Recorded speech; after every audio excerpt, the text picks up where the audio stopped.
5 তারিখে শেখ হাসিনার সরকারের পতন হয়েছে এবং হওয়ার পরে কি হইলো?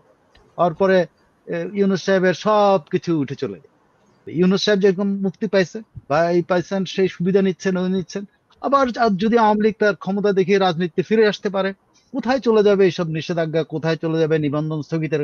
দেখবেন যে নিবন্ধন স্থগিতের আদেশ এই নির্বাচন কমিশনই অটোমেটিক্যালি উইথড্র করে নেবে। দিস ইজ যদি আওয়ামী লীগ তার কি বলে শৌর্য বীর্য দেখিয়ে, ক্ষমতা দেখিয়ে যদি বাংলাদেশের রাজনীতিতে ফিরে আসতে পারে, এইসব নিষিদ্ধ, এইসব কার্যক্রম, এসব বিচার সবকিছুই কিন্তু উল্টায় যাবে।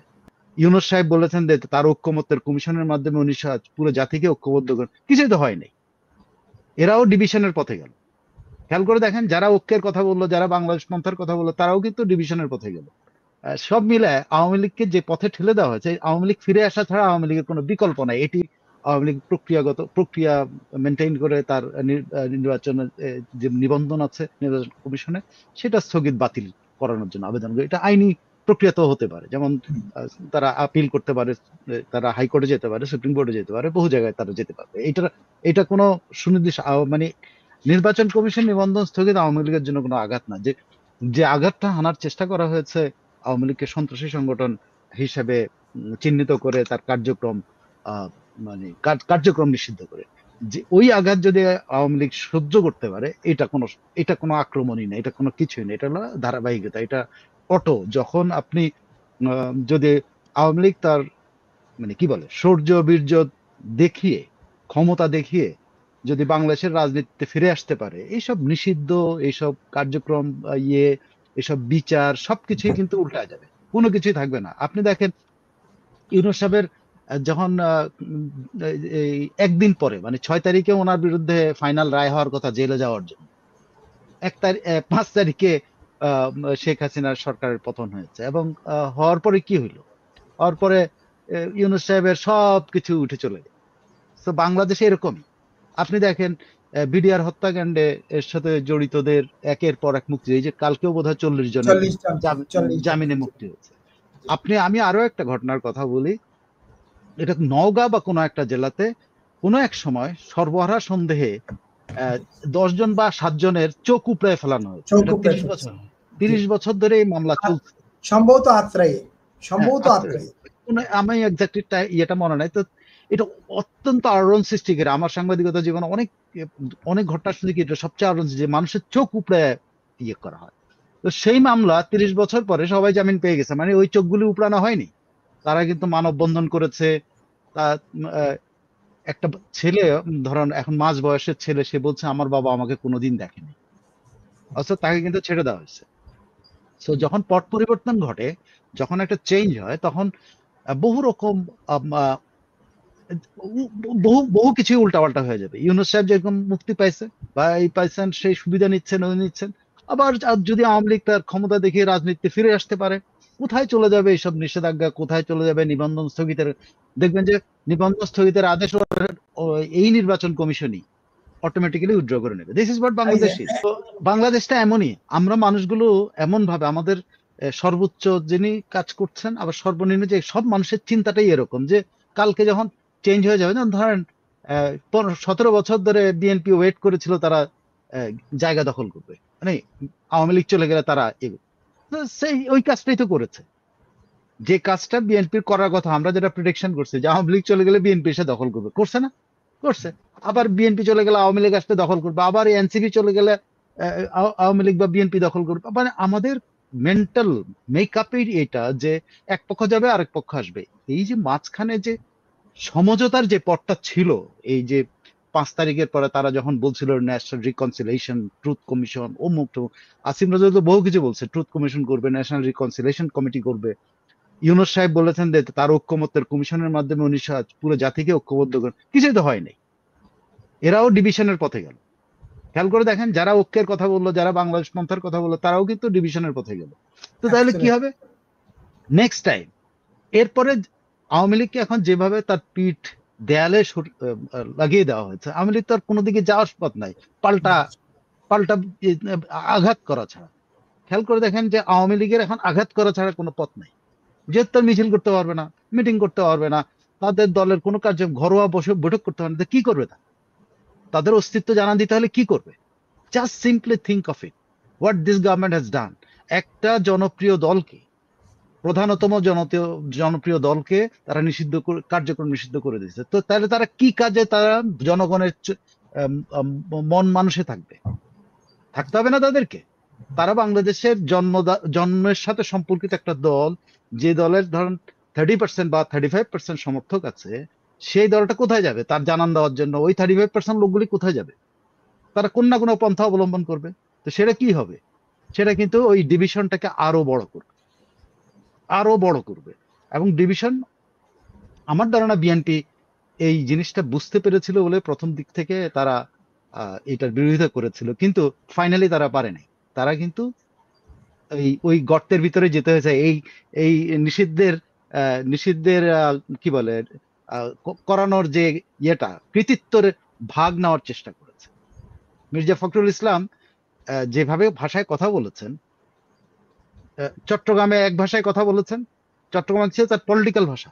I tell you, it was really মানে উইটি, যে 18 কোটি বাঙালি আওয়ামী লীগ চায় না। উনি কিন্তু বলেন নাই নিষিদ্ধ, উনি বলছেন আচ্ছা তার মানে নির্বাচন ওনারা জিতবেন, এটা হলো ওনার মেসেজ ছিল। বাট হোয়াট হি ডিড, যখনই আওয়ামী লীগকে নিষিদ্ধ করে তখন কৃতিত্ব নেওয়ার জন্য উনি ইমিডিয়েটলি আনন্দ প্রকাশ করলেন। আপনি গয়েশ্বর চন্দ্র রায় কি বলেছিল? সেই গয়েশ্বর চন্দ্র রায় চুপ হয়ে গেছে। গয়েশ্বর চন্দ্র বলছিল যে আওয়ামী লীগের উপরে যখন এটা হবে, তারপরে যে বিএনপির উপর হবে না, এটা নিশ্চয়তা রাখি।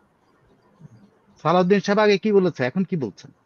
তো আসলে সব মিলে আওয়ামী লীগকে যে পথে ঠেলে দেওয়া হয়েছে, আওয়ামী লীগ ফিরে আসা ছাড়া আওয়ামী লীগের কোনো বিকল্প নাই। এটি হলো আওয়ামী লীগের জন্য এবং আপনাকে আইনগুলো যেটা করেছে আমি সেটা একটু ব্যাখ্যা দিই। ভয় পাওয়ানোর জন্য না, বাট বাংলাদেশে এমন আইন করা হয়েছে, এর আগে এটা হয়েছে কিনা আমি জানি না। সেটা হলো, আপনি যদি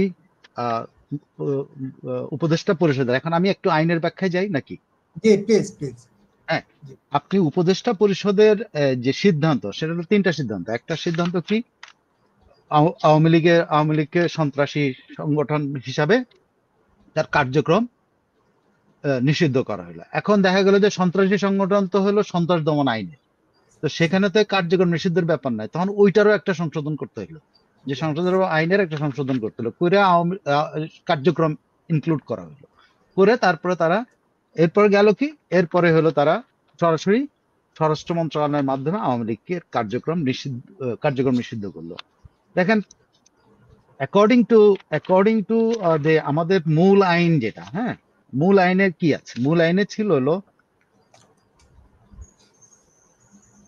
মূল আইনের 18 ধারা, সন্ত্রাস দমন আইন 2009-এর 18 ধারার মধ্যে যেটা আছে সেটা হলো, সরকার কোন সংগঠনকে সন্ত্রাসী কাজের সাথে সহিত জড়িত রহিয়াছে মর্মে যুক্তিসঙ্গত কারণের ভিত্তিতে তফসিলে তালিকাভুক্ত করে, তফসিল মানে ওই যে সন্ত্রাসী তালিকা, সন্ত্রাস দল তালিকাভুক্ত করে নিষিদ্ধ করিতে পারবে, সংগঠনকে নিষিদ্ধ করে দিতে পারবে। কার্যক্রম নিষিদ্ধ ছিল না, সো তারা আবার ওই অ্যামেন্ডমেন্টে, সন্ত্রাস দমন আইনে অ্যামেন্ডমেন্ট আনতে হলো।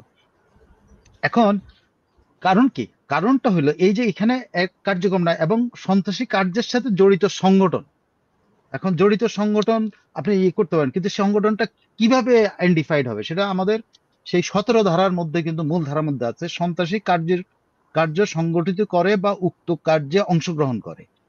2 নম্বর হলো সন্ত্রাসী কার্যের জন্য প্রস্তুতি গ্রহণ করে, সন্ত্রাসী কার্য সংগঠনে সাহায্য করে বা উৎসাহ প্রদান করে, সন্ত্রাসী কার্যের সহিত জড়িত কোনো সংগঠনকে সমর্থন বা সহায়তা প্রদান করে, অথবা অন্য কোনোভাবে সন্ত্রাসী কার্যের সহিত জড়িত আছে। এটা এখানে কিন্তু আমাদের সাইবার স্পেসের কথা লেখা নাই, যে কারণে এখানে যেহেতু লেখা নাই, ওনাদের মূল স্বরাষ্ট্র মন্ত্রণালয়ের যে প্রজ্ঞাপন, সেই প্রজ্ঞাপনে ওনারা কিন্তু, এবং উপদেষ্টা পরিষদের বৈঠকের সিদ্ধান্তে কিন্তু ওনারা সাইবার স্পেসে আওয়ামী লীগের কার্যক্রমকে ওনারা বলছেন যে এটা, এই কার্যক্রমে ওনারা করবে, এবং এটার সাথে যারা জড়িত হবে। এখন সেই জড়িত হওয়াটা কিভাবে হবে? এই যে জড়িত শব্দটা যেটা সাইবার স্পেসে আওয়ামী লীগকে সুযোগ করে দেয়, আপনি যদি আওয়ামী লীগ এর প্রশংসা করে যদি কোনো জায়গাতে আপনি লাইক দেন, তাহলে কিন্তু আপনি কট। রাইট। আবার আওয়ামী লীগের দুর্নাম করে যদি আপনি ডিসলাইক দেন, আপনি কিন্তু কট। আবার আওয়ামী লীগের দুর্নাম যদি আপনি করে লাইক দেন, তাহলে কিন্তু আপনি সেফ। খেয়াল করছেন কি কি পরিমাণ ক্রিটিক্যালি জিনিসটা করা হয়েছে? আওয়ামী লীগের একটা স্ট্যাটাস আসলো যে আওয়ামী লীগ ঠাকুর গায়ে ঝটিকা মিছিল করেছে। কারণ আপনি যদি এখানে ডিসলাইক দেন তাহলে কিন্তু আপনি পগার পার, আপনারা কেউ ধরবে না কিন্তু ওখানে। খেয়াল আওয়ামী লীগ নাম থাকলেও কোনো সমস্যা নেই কিন্তু, কিন্তু আপনি যখনই লাইক দিবেন তখন আপনারা কিন্তু বলবে যে এটা আওয়ামী লীগের সহযোগী, আওয়ামী লীগের সন্ত্রাসী কর্মকাণ্ডের সহায়তা। কেন সন্ত্রাসী কর্মকাণ্ড? কর্মকাণ্ড হলো যে মিছিলটা তো আওয়ামী লীগ সন্ত্রাসী কার্যক্রম হিসেবে আওয়ামী লীগের মিছিলটাকে সন্ত্রাসী, কিন্তু বাই ডেফিনেশন আমি আপনি বলে বাই ডেফিনেশন আওয়ামী লীগ সন্ত্রাসী কার্যক্রম বলছেন, সন্ত্রাসী সংগঠনের কার্যক্রম বলছেন। এখন আহ, যদি আপনি এইভাবে দেখেন যে মিছিল করেছে, মিছিলটা কি কি উদ্দেশ্যে করেছে? সে ধরেন সে মানববন্ধন করলো, সবজির দাম বেশি, এটা সন্ত্রাসী কাজ হবে? এটা কিভাবে সংজ্ঞায়িত করা? আইন আইন যত আইনই থাকুক, আপনি কোর্টে কিভাবে এটা বলবেন যে যে সবজির দামের বিরোধিতা করার জন্য বা জিনিসপত্রের দাম বিরোধিতা করার জন্য নওগাঁতে একটা মিছিল হয়েছে, আওয়ামী লীগের ঝটিকা মিছিল, এটা সন্ত্রাসী কর্মকাণ্ড, তাদেরকে ধরো, মারো এবং জেলে নিয়ে যাও এবং তাদের বিরুদ্ধে মামলা দাও, দিতে পারবেন আপনি না। কিন্তু আপনি খেয়াল করে দেখেন আপনার ইয়ের মধ্যে, আপনার চেতনার মধ্যে কি আছে যে একজন জিনিসপত্রের দামের বিরুদ্ধে মিছিল করার কারণে তাকে ধরে নিয়ে গেছে। তা আওয়ামী লীগ তো এই কাজগুলি করবে? নির্দোষ প্রোগ্রাম করলে আপনি কি করবেন তাকে? আপনি নির্দোষ প্রোগ্রাম করলে আপনি কি করবেন? এবং সেই নির্দোষ প্রোগ্রামে যদি আপনি লাইক দেন আপনাকেও ধরবে, কিন্তু আলটিমেটলি কিন্তু আমি জাস্ট আইনের ফাঁকটা, আপনাকে কিচ্ছু করতে পারবে না যদি সত্যি আইনের শাসন থাকে। মানে আইনের শাসন না থাকলে তো আপনি ধরে নিয়ে ওই যে নতুন দেখলাম যে শেখ হাসিনাকেও মাস্টারমাইন্ড বলছে, ইউনূস সাহেব বললেন মাহফুজকে মাস্টারমাইন্ড, এখন তাজুল বলে হলো শেখ হাসিনাকে মাস্টারমাইন্ড। যাই হোক, আমি কিন্তু আইনের ফাঁকগুলি আপনি বলছি। জি। আপনি যদি কালকে একটা কি না কয় যে ইয়ে হবে, কি বলে, একজন বিখ্যাত ব্যক্তি মারা গেছেন, তার জানাজা হবে, ঠিক আছে, আমি আমি ফাঁক ফোকর গুলো বলতে, জানাজা হবে, আওয়ামী লীগ ঘোষণা দিয়ে বললো যে আমরা ওই জানাজা অংশ করবো, ওনার রুহের মাগফিরাত কামনা করবো, আপনি কি করবেন? আমি কিন্তু একদম সাধারণ মানুষ হিসেবে কিন্তু আইনের ব্যাখ্যাগুলো বলার চেষ্টা করতেছি, আমি কিন্তু ওই কুটিল আইনি লয়ের ব্যাখ্যাতে আমি যাচ্ছি না। কিন্তু আপনি কি করবেন? তারা ধরবেন তো, ধরে আপনি কোর্টে নিলে কি হবে? কোর্ট কি তার বিচার করতে পারবে যে সে জানাজায় অংশগ্রহণ করেছে এই জন্য? তখন তো ব্লাসফেমি আইনে আপনার বিরুদ্ধে ইয়ে হবে, যদি বাংলাদেশে ব্লাসফেমি আইন থেকে থাকে। কারণ সে তো ধর্ম পালন করতে গেছে ভাই, সে তো জানাজায় পড়তে গেছে। আপনি কি পারবেন? কালকে আওয়ামী লীগ চিল্লা যাওয়া শুরু করলো, মুসলমানদের যে তাবলিগ জামাতের চিল্লা যাওয়া শুরু করলো, আপনি চিল্লা থেকে ধরে নিয়ে আসতে পারবেন? আনলে কি হবে? আনলে তো কোর্টে যায় সে বলবে ভাই আমি চিল্লাই ছিলাম, আমি তো আল্লাহর উদ্দেশ্যে, আমি সব রাজনীতি ছেড়ে দিয়ে আল্লাহর উদ্দেশ্যে আল্লাহর পথে আমি ছিলাম। কোর্ট কি তার বিচার করতে পারবে এই আল্লাহর পথে থাকার জন্য? পারবে? পারবে না। সো বাংলাদেশে সবাই যে ইসলাম যে ধরেন, ইসলামকেও যদি আওয়ামী লীগ ব্যবহার করে, আপনি কি করবেন? আমি বলছি আইন দিয়া বহু ফাঁক মানুষকে আটকাইতে পারবেন, মানুষকে নিয়ে জেলে ঢুকাইতে পারবেন। ওই যে স্লোগান দিয়েছে, একটা একটা আওয়ামী লীগ ধর, ধরে ধরে জেলে ভর। হ্যাঁ, আপনি জেলে ভরতে পারবেন কিন্তু কাউকে দোষী করতে পারবেন না। আমি বারবার বলছি যে মিছিলও করবে, ঝটিকা মিছিল কেন করবে? অমুকের সহায়তায় ঝটিকা মিছিল করছে, অমুকের জন্য ঝটিকা মিছিল করবে, অমুককে হত্যা করা হয়েছে, এই হত্যার একদম, সে ধরেন এক জামাতে ইসলামের নেতাকে হত্যা করা হলো, তার জন্য আওয়ামী লীগের মিছিল হলো, জামাতে ইসলামের ওই নেতাকে হত্যা করার প্রতিবাদে আমরা মিছিল করতেছি। কি করবে ভাই? এই কথা বলে কি তাই অ্যারেস্ট করতে পারে জামাতে ইসলামের লোকের জন্য পক্ষে যে মিছিল করছে? আমি জাস্ট হাইপোথেটিক্যালি জাস্ট আইনের যে আইন দিয়ে আপনি মানুষকে আটকাতে পারবেন, ভেরি সিম্পল থিং। যত সন্ত্রাস দমন আইনের যত ব্যাখ্যা করেন, যত অ্যামেন্ডমেন্ট করেন, যা কিছু করেন, আপনার রাজনৈতিক উদ্দেশ্য হাসিল করতে পারবেন, কিন্তু মানুষ মানে সাধারণ সমর্থক কর্মীদেরকে আটকাতে পারবে। সো এই আইন যেটা হয়েছে, সাইবার স্পেসের কথা যেটা বলেছে, আমি আপনাকে 2 দিন নিয়ে আটকে রাখতে পারবো, কিন্তু তৃতীয় দিন আপনি কি বলবেন? আপনি বলবেন যে ভাই আমি কি করছি, আমি একটা কথায় লাইক দিছি, তার লাইক দেওয়া কি আমার কি একটা মানবাধিকার নাই? সিম্পল, আপনি মানবাধিকার, বাক স্বাধীনতা, দুটোই তো আপনার হ্যাম্পার। যখন আপনি লাইক দিবে এবং সেটার জন্য আপনাকে ধরে নিয়ে যাবে, আপনার কি মানবাধিকারের লঙ্ঘন হলো না? আপনার বাক স্বাধীনতার লঙ্ঘন হলো না? কিন্তু আদতে কি আইন অনুসারে কিভাবে আপনার ধরে নিয়ে যেতে পারবে, কিন্তু ফাইনালি আপনাকে শাস্তি দিতে পারবে? পারবে না। সো আওয়ামী লীগের যেভাবে ভয় দেখানোর চেষ্টা করেছে, আমার ধারণা আওয়ামী লীগের যারা আইন বোঝে এবং আওয়ামী লীগের যারা কর্মসূচি বুঝে, তারা কিন্তু হাসতেছে বসে বসে।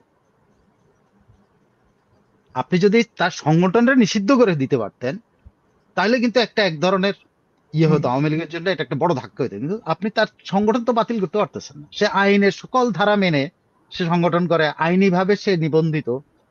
তার সে বাৎসরিক আয় ব্যয়ের হিসাব দেয়, সে বাৎসরিক তার যতজন সদস্য থাকা দরকার সবটা আছে, বাৎসরিক সম্মেলন করে বা 2 বছরের সম্মেলন করে, সে কোনো কিছু ব্যত্যয় করে না। আপনি তার তো নিবন্ধন বাতিল করে দিতে পারবেন না।